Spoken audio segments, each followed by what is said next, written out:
नमस्कार प्रेक्षकांनो, आपल्या सर्वांची फेवरेट मालिका तू ही रे माझा मितवा या मालिकेचा आजचा म्हणजे बुधवार 3 जूनच्या एपिसोडचा रिव्ह्यू तुम्ही ऐकत आहात प्रेक्षकांनो.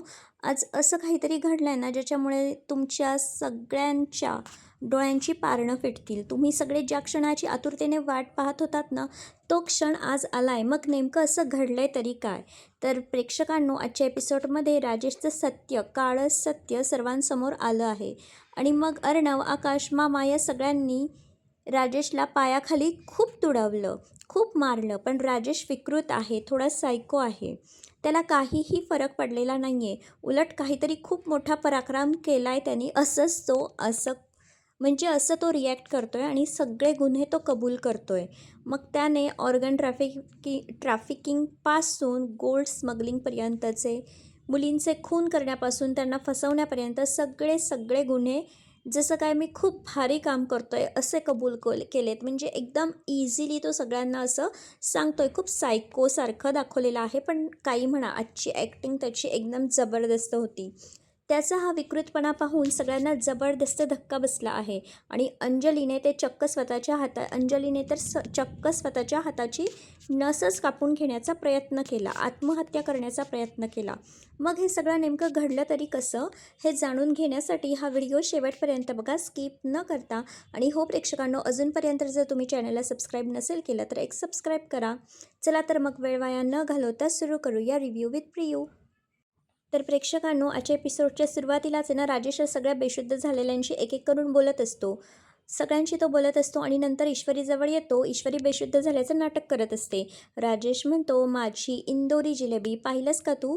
तुला मिळवण्यासाठी मी काय काय केलं. या सगळ्यांची ही जी अवस्था झाली आहे ना, ती फक्त आणि फक्त तुझ्यामुळे. आणि तू अशी एकमेव मुलगी आहे जिला मला मिळवता आलं नाही.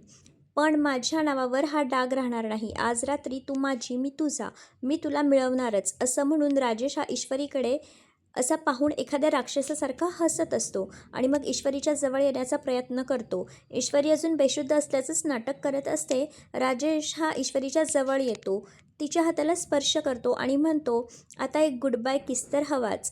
म्हणून राजेश ईश्वरीच्या खूप जवळ येतो. ईश्वरीने अजूनही डोळे बंद केलेले असतात, नाटक करत असते ती. पण पुढच्या क्षणी ईश्वरी अशी खटकन आपले डोळे उघडते. एकदम मस्त सीन आहे हा. आता हे पाहून तर राजेशच्या पायाखालची जमीनच सरकते. त्याचा विश्वासच बसत नाही की ईश्वरी शुद्धीत कशी आली. राजेश घाबरून मागे सरकतो. ईश्वरी उठून उभी राहते आणि म्हणते, नालायका, तुझ्या पापाचा घडा भरलाय.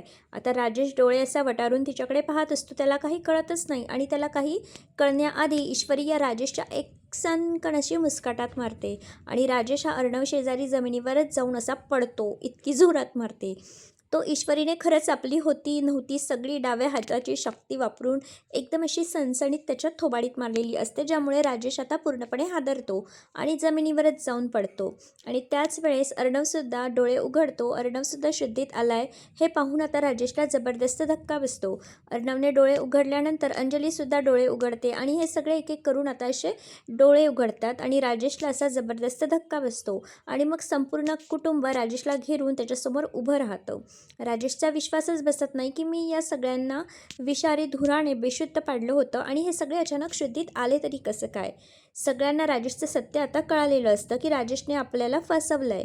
राजेश किती मोठा नालायक आहे हे त्याच्या तोंडूनच सगळ्यांनी ऐकलेलं असतं. राजेश डोळे मोठे मोठे करून या सगळ्यांकडे पाहत असतो आणि राजेश म्हणतो, अंजली मॅडम, अंजली मॅडम, हे सगळे जे काही बोलताय ना. पण राजेश पुढे काही बोलणार इतक्यातच राजेशच्या आता ही अंजली जी आहे ना, सणकणीत अशी मुस्काटात मारते. त्यामुळे राजेशचा विश्वासच बसत नाही की अंजलीने माझ्या थोबाडीत मारली आहे. जी अंजली मला देव माणूस समजायची, त्या अंजलीने सुद्धा मला मारलंय. त्यामुळे राजेशला सुद्धा आता जबरदस्त धक्का बसतो. ईश्वरीला आता ईश्वरी आणि अर्णव हे दोघं खूप खुश होतात. आजी मामी सगळे चिडलेले असतात आणि राजेश हा अंजलीकडे आश्चर्याने असा पाहत असतो. अंजली खूप दुःखी असते. आता ऑब्व्हियसली इतकं सगळं तो एक्सपोज झाला आहे तिच्यासमोर आणि म्हणते ती की बावळट नाही आहे मी, फक्त तुझ्यावर खरं खरं प्रेम केलं होतं म्हणून तुझ्या प्रत्येक गोष्टीवरती विश्वास ठेवत होते आणि माझ्या त्या विश्वासाला, त्या प्रेमाला तू माझा बावळटपणा समजलास. राजेशसुद्धा खूप दुःखी झाल्याचं नाटक करतो. सगळेजण त्याच्याकडे असे रागारागाने पाहत असतात आणि अचानक राजेश हा फिट आल्यासारखं असं करून जमिनीवरती काहीतरी हालचाल करतो, असं वेड्यासारखं काहीतरी करतो आणि अचानक मेला असं नाटक करतो. म्हणजे जसं की हार्ट अटॅक वगैरे आला आहे, फिट वगैरे आली असं. राजेशची ही अवस्था पाहून सगळ्यांना जबरदस्त धक्काच बसतो. या राजेशला नेमकं झालं आहे तरी काय? त्याला खरंच एखादा झटका तर आला नाही ना, असं सगळ्यांना वाटतं. आणि आजी म्हणते, अरे काय झालं याला? अविनाश पहा तरी. आणि आता मामा हा राजेशजवळ जातो आणि त्याच्या नाकाला असा हात लावून जिवंत आहे की मेला हा पाहण्याचा प्रयत्न करत असतो.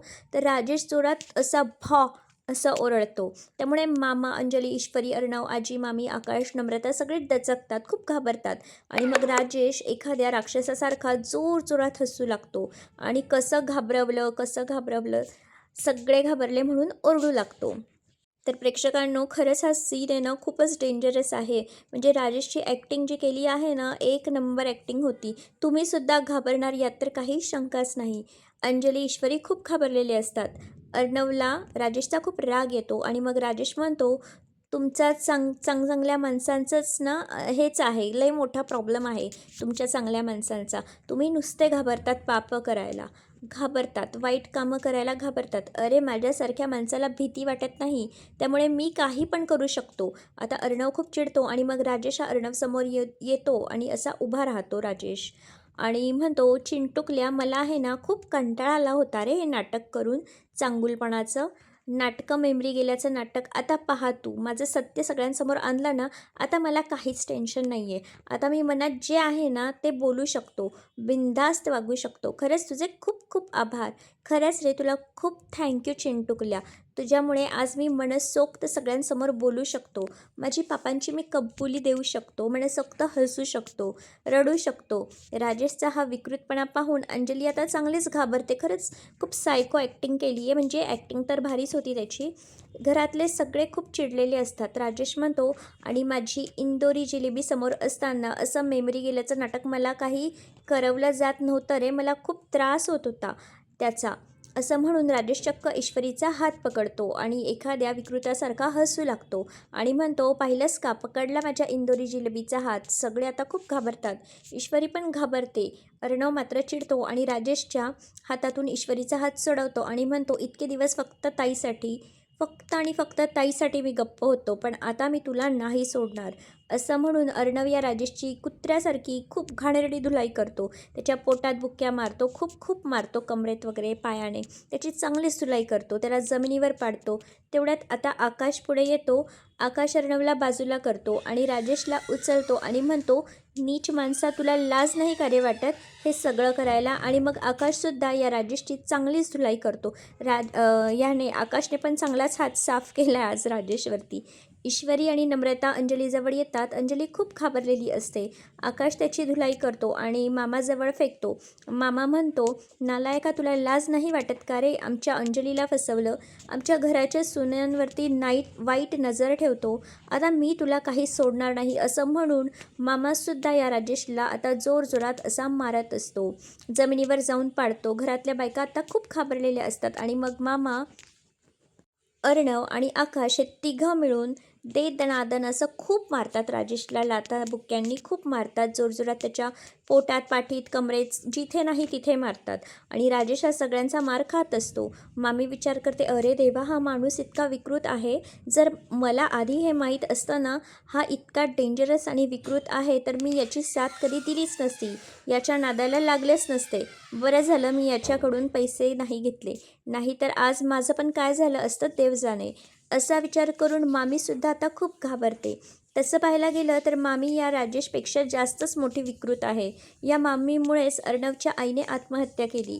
त्यानंतर अर्णव अंजलीला किती त्रास झाला आणि ही मामी स्वतःला मात्र मी खूप चांगली आहे आता असं दाखवण्याचा प्रयत्न करते. पण अर्णव आणि मामा आकाश हे तिघं मिळून राजेशची चांगलीच धुलाई करत असतात. त्याला चांगलंच असं कुटत असतात आणि त्याच वेळेस अंजली हे सगळं पाहून खूप दुःखी होत असते बिचारी. अंजलीला राजेशबरोबर घालवलेले सगळे क्षण आठवतात. पण जेव्हा जेव्हा तिला राजेशचा संशय आला होता हे सगळं तिला आठवतं. आजपर्यंत लग्न झाल्यानंतर राजेश हा अनेक वेळेस तिच्याशी खोटं बोलला आहे. राजेशबद्दल तिला अनेकदा संशय आला होता. हे सगळं अंजलीला आठवतं की राजेश कधी पनवेलच्या कोर्टात जायचं म्हणायचा, उशीर होईल म्हणायचा, कधी बंगलोरला जायचा, कधी इकडे जायचा, कधी तिकडे जायचा. हे सगळं आता अंजलीला आठवतं आणि अंजलीला समजतं की राजेश मला जे बावळट म्हणत होता ना ते खरंच होतं. मी बावळट होते म्हणून याने मला फसवलं आहे. या तिघांची चांगलीच धुलाई सुरू असते आणि मग राजेश हा वेड्यासारखा हसत असतो, खूप हसतो आणि म्हणतो, अरे गुदगुल्या होताय, गुदगुल्या होताय, अरे नको नको, असं एकदम बावळटसारखा खूप हसतो आणि म्हणतो हसू येतंय आणि सगळ्यांना आता मोठा धक्काच बसतो की हे तिघं मिळून याची धुलाई करताय आणि या राजेशला गुदगुल्या होताय आणि हा हसतोय. पण खरंच हा किती मोठा विकृत आहे हे सगळ्यांना समजतं. सगळे खूप घाबरतात. एकदम सायको ॲक्टिंग आहे. राजेश म्हणतो, अरे टाईम प्लीज, खूप गुदगुल्या झाल्या, आता नका गुदगुल्या करू, बस झालं. आणि आकाश, मामा, अर्णव त्याला मारून मारून थकतात. पण हा राजेश काही थकलेला नसतो मार खाऊन. आणि मग तो उठून बसतो हसून हसून. त्याच्या डोळ्यात पाणी आलेलं असतं. त्याचा हा विकृतपणा पाहून सगळ्यांना जबरदस्त धक्का बसतो. आणि मग आजी पुढे येते आणि आजी विचारते, म्हणते, अरे नालायका, हे सगळं करून तुला काय मिळालं रे? राजेश आजीकडे पाहतो आणि लगेचच अशी हाताची घडी तोंडावर बोट ठेवतो, असा एकदम बावळटसारखी ॲक्टिंग करतो आणि म्हणतो, आजी. ही राजेशला म्हणते, अरे पहा त्या मुलीकडे, पहा जरा त्या मुलीकडे. तुला फक्त नवरा नाही मानला तिने, देव मानलं होतं तिने, देव. म्हणून तिला इतका त्रास होतोय आणि तू तिलाच फसवलं. अरे अरे असं का केलंस? का माझ्या अंजलीच्या आयुष्याचं वाटोळं केलंस? तुला पैसा हवा होता तर सांगायचा ना, त्यासाठी सगळं करण्याची काय गरज होती? आता अंजली रडत असते आणि आजी विचारते, सांग ना कशासाठी केलंस हे सगळं? आणि मग राजेश असा जोरात रडतो आणि म्हणतो, अरे म्हातारे, समाधानासाठी केलं. सगळ्यांना मोठा धक्काच बसतो की हा राजेश चक्क आजीला म्हातारे म्हणाला आहे. राजेश म्हणतो, कलकथेडे समाधानासाठी केलं मी. हे सगळं लोकांना मारणं, त्यांची अब्रू लुटणं, त्यांना त्रास देणं, त्यांना लुबाडणं, हे सगळं करून आहे ना आनंद मिळतो मला. आनंद, खुशी मिळते मला, खुशी. राजेशचा हा विकृतपणा पाहून आजी डोळेच मिटून घेते. अंजलीला जबरदस्त धक्का बसलेला असतो. अर्णव, मामा राजेशकडे आश्चर्याने पाहतात की कुणी इतकं विकृत असं कसं असू शकतं यार. आणि मामी म्हणते, अरे देवा, काय माणूस आहे हा. वाचले मी याच्या नादाला लागले असते ना तर आज मी सुद्धा संपले असते. माझी काय अवस्था झाली असती देव जाणे. पण आता याच्यासमोर जायचं नाही. हा काही माझ्याबद्दल बरमळून गेला ना तर माझा विषयच संपला, असा विचार करून मामी तिच्या जागेवरच थांबते, पुढे काही जातच नाही. अर्णव राजेश जवळ येतो, त्याची आता गचंडी पकडतो आणि त्यालाच जाब विचारतो की तू माझ्या कंपनीच्या नावावरती 50 कोटीचं लोन का घेतलं? राजेश म्हणतो, आला बाबा, हिरो आला. अर्णव चिडून म्हणतो, सांग लवकर, तू माझ्या नावावरती माझ्या कंपनीच्या नावावरती 50 कोटीचं लोन का घेतलं? राजेश काही बोलतच नाही. अर्णव शिर्केला हाक मारतो. शिर्के या डॉक्टरला आणि 2 आय विटनेसला घेऊन येतो. राजेश म्हणतो, आला शिर्के. अर्णव शिर्के आला आणि तेवढ्यात डॉक्टर आणि या 2 आय विटनेसला जिवंत पाहून राजेशला आश्चर्य वाटतं. राजेश विचारतो, अरे हे जिवंत कसे? तेवढ्यात ईश्वरी पुढे येते आणि म्हणते की हे जिवंतच आहेत, कारण तुझ्या पापाचा घडा भरला होता. तुझ्या विरुद्ध साक्ष देण्यासाठी देवानेच यांना जिवंत ठेवलं आहे.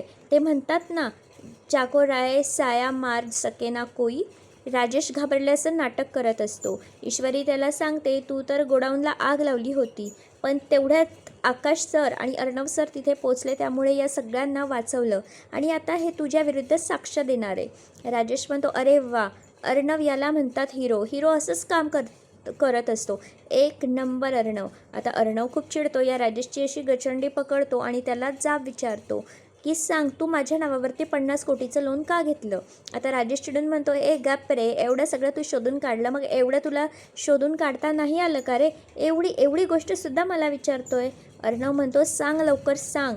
सगळेजण राजेशकडे असे लक्ष देऊन ऐकत असतात की राजेश म्हणतो, अरे 50 कोटीचं लोन घेणं काय अवघड नाही आहे रे. तुझ्या कंपनीच्या लोकांसमोर थोडेफार पैसे फेकले ना की सगळी मदत करतात. आता अर्णव खूप चिडतो आणि एक चप्पल घेतो आणि म्हणतो, आता आता चपलाने मार खाशील, सांग लवकर. राजेश म्हणतो, सांगतो. अरे कंटाळलो होतो रे मी तुला, तुझ्या बायकोला, तुझ्या बहिणीला कंटाळलो होतो. त्यामुळे 50 कोटी रुपये घेऊन मी चाललो होतो मलेशियाला पळून. त्यामुळे 50 कोटींचं लोन घेतलं होतं. आतापर्यंत पैसे माझ्या अकाउंटवरती आलेसुद्धा असतील. मी जातो रे बाबा, माझं तिकीटसुद्धा आलं आहे, जातो मी मलेशियाला. असं म्हणून राजेश हात जोडतो. अर्णव त्याला आता दूर लोटतो, जोरात त्याच्यावरती ओरडतो. आता राजेश घाबरल्याचं नाटक करतो आणि म्हणतो, ए हिरो, किती दिवस जोरात ओरडतोस? घाबरलो ना रे. अरे 50 कोटी रुपये घेऊन मी पळून जाणार होतो मलेशियाला, मजा करणार होतो, मस्त ऐश करणार होतो. आणि खूप सोपं काम आहे रे, तुझ्यासारख्या लोकांना फसवणं म्हणजे खूप सोपं आहे.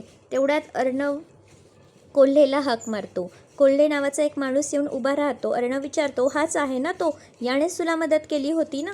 तर राजेश त्याच्याकडे पाहून म्हणतो, असा कोल्ह्यासारखा आवाज काढतो आणि अशी ॲक्टिंग करतो आणि आवाज काढतो आणि म्हणतो, अरे कोल्हे मित्र, आलास का रे तू? असं म्हणून तो हात पुढे करतो. पण हा कोल्हे काय त्याच्या हातात हात देत नाही. राजेश म्हणतो, आता तो हात मिळवत नाही आहे, पण हाच माझा मित्र आहे बरं का, त्यानेच मला मदत केली होती. अर्णव पुन्हा एकदा राजेशची आता गचंडी पकडतो आणि विचारतो, अजून काय काय पापं करतो, सांग लवकर. राजेश म्हणतो, सांगतो ना, एवढं काय टेन्शन घेतो आहे? मी ना अजून फक्त ऑर्गन ट्रॅफिकिंग करतो. हा डॉक्टर आहे ना, याच्याबरोबर मिळून मी ऑर्गन ट्रॅफिकिंग करतो. मस्तपैकी मुलींना पटवायचं, त्यांना येड्यात काढायचं, त्यांना घेऊन जायचं आणि मग त्यांचे ऑर्गन्स विकायचे. हेच काम आहे माझं. सगळेजण तोंडाला हातच लावतात की अरे देवा, हा माणूस असा कसा आहे? हा ऑर्गन ट्रॅफिकिंगसुद्धा करतो. राजेश हा आपले सगळ्या पापांचा असा म्हणजे चिठ्ठ्या पापं सगळे वाचून दाखवत असतो आणि म्हणतो, मी गोल्ड स्मगलिंगसुद्धा करतो बरं का. आता मी अर्णव राजे शिर्के भाऊजी आहे म्हणून मला म्हणजे कोणी अडवतसुद्धा नाही की अर्णवचा हा बहिणीचा नवरा आहे म्हणून कोणी मला अडवतसुद्धा नाही. बिनधास्त मी मस्तपैकी गोल्ड स्मगलिंग करतो. फुल पैसा आहे बरं का रे अर्णव, तुला यायचं असेल तर सांग, आपण पार्टनरशिप करू. अर्णव खूप चिडतो. ईश्वरी म्हणते, खरं आहे, तू तू आमच्या कंपनीच्या साड्यांमध्ये सोन्याची तार घालून विकतोस. आता लगेच ॲक्टिंग करतो आणि म्हणतो, हो घाबरलो राजेश. आणि मग हसू लागतो आणि म्हणतो, वा माझी इंदोरी जलेबी, तू तर सगळं शोधून काढलंस गं, खरंच हुशार निघालीस तू. आणि मग थोड्या वेळानंतर सगळेजण राजेशला असे खुर्चीला बांधतात आणि एक एक करून सगळेजण त्याच्यासमोर उभे राहतात. ईश्वरी चिडून म्हणते की या राजेशने जाणून बुजून अंजलीताईमध्ये, माझ्यामध्ये आणि अर्णव सरांमध्ये भांडणं लावली, कारण त्याला स्वतःचा फायदा करून घ्यायचा होता. आमच्यात भांडणं झाली, मग त्याला सगळं मनासारखं करता येईल ना, म्हणून त्याने हे केलं. अंजलीला खूप वाईट वाटतं. अंजली तिला सांगते, अंजलीताई, याचा झालेला अपघातसुद्धा खरा होता, याचा ॲक्सिडेंट कधीच झालाच नव्हता. याने 2 खोट्या आय विटनेसला आपल्यासमोर आणलं आणि त्यांनी आपल्याला सगळं खोटं सांगितलं की त्याचा अपघात झाला आहे. ईश्वरी या 2 आय विटनेसला म्हणते, आता सांगा खरं, तुम्हाला कोणालाही घाबरायची काही गरज नाही आहे. हे 2 आय विटनेस पुढे येतात आणि सांगतात, हो मॅडम, आम्ही त्याचा अपघात होताना पाहिलं होतं, म्हणजे अपघात होताना पाहिलं होतं, पण त्याचा अपघात खरं झालाच नव्हता. त्याच्या जवळून गाडी गेली होती, तो सुखरूप होता. मग त्याने आम्हाला सांगितलं की मी जसं म्हणेल तसं बोलायचं. त्याने आम्हाला पैसे दिले आणि मग आम्ही खोटं सांगितलं की हो त्याचा अपघात झाला होता आणि मग आम्ही त्याला दवाखान्यात घेऊन आलो. हे 2 साक्षीदार या राजेशच्या खोट्या अपघाताचं सगळं सत्य सगळ्यांना सांगतात. मग राजेश, अरे यार, हे का सांगितलं, अशी नाटकं करत असतो.